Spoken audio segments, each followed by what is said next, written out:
జగన్ కు మరో చెల్లెలు షాక్ ఇచ్చారు. సొంత చెల్లెలు వైఎస్ షర్మిల కాంగ్రెస్ గూటికి చేరి ఇలా ఏపీ పగ్గాలు అందుకున్నారో లేదో, అలా మరో చెల్లెలు అంటే గొడ్డలిపోటుకు బలైపోయిన సొంత చిన్నాన్న కుమార్తె డాక్టర్ సునీత కాంగ్రెస్ తీర్థం పుచ్చుకోవటానికి రెడీ అయిపోయారు. ఇప్పటి వరకు తన తండ్రి హత్యకు సూత్రధారులు పాత్రధారులకు శిక్ష పడాలని న్యాయ పోరాటం చేస్తున్న వైఎస్ సునీత ఇప్పుడు న్యాయ పోరాటంతో పాటు ప్రత్యక్ష రాజకీయాల్లోకి అడుగుపెట్టి చట్టసభల్లో కూడా గొంతెత్తాలని నిర్ణయించుకున్నారు.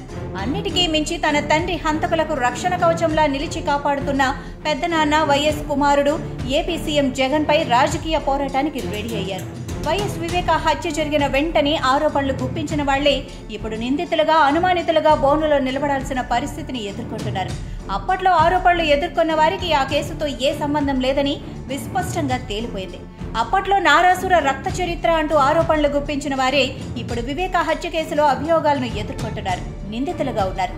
అసలు వివేక హత్య కేసు దర్యాప్తు నత్తనడకకు కారణం ఎవరన్న దానిపై కూడా సందేహాలన్నీ నివృత్తైపోయాయి. కారకులెవరు, హత్యలో పాత్రధారులు సూత్రధారులు ఎవరు అన్న విషయం కోర్టులు ఇంకా తేల్చకపోయినా ప్రజలకు మాత్రం క్లారిటీ వచ్చేసింది.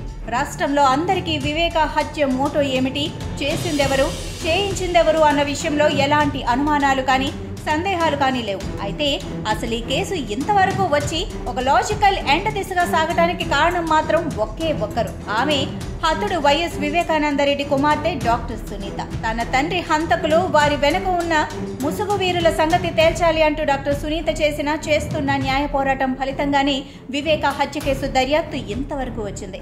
ఒక మహిళగా ఎవరి ఒత్తిళ్లకు లొంగకుండా న్యాయం కోసం సునీత చేస్తున్న పోరాటం గురించి ఎంత చెప్పినా తక్కువే.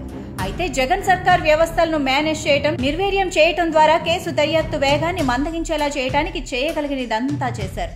విపక్షంలో ఉన్నప్పుడు సిబిఐ దర్యాప్తును డిమాండ్ చేసిన జగన్ అధికారంలోకి రాగానే కేంద్ర దర్యాప్తు సంస్థ అవసరం లేదన్నారు. దీనిని బట్టి అర్థం చేసుకోవచ్చు కేసును నిర్వీర్యం చేయడానికి అధికారంలో ఉన్న జగన్ సర్కార్ ఎంతగా ప్రయత్నించింది అన్న సంగతి. కేవలం సునీత న్యాయ పోరాటం కారణంగానే కేసు సిబిఐ చేతికి వెళ్లి రాష్ట్రం దాటి తెలంగాణలో విచారణకు వచ్చింది. ఇక్కడ కేసులో తీవ్ర అభియోగాలు ఎదుర్కొంటున్న అవినాష్ రెడ్డికి రాష్ట్ర ప్రభుత్వం ఎంత ఒత్తాసుగా నిలిచింది. ఇందుకు అవినాష్ రెడ్డి సిబిఐ విచారణకు గైర్హాజరవ్వడాన్ని సమర్థిస్తూ వీలైనప్పుడు వస్తారు, ఆయన ఏమైనా ఉగ్రవాదా అంటూ మీడియా ముఖంగా ప్రభుత్వ ముఖ్య సలహాదారు సజ్జల మాటలే నిదర్శనం. సరే, అవన్నీ ఒకెత్తైతే ఇప్పుడు డాక్టర్ సునీత కాంగ్రెస్ గూటికి చేరుకుంటుండడం మరో ఎత్తు.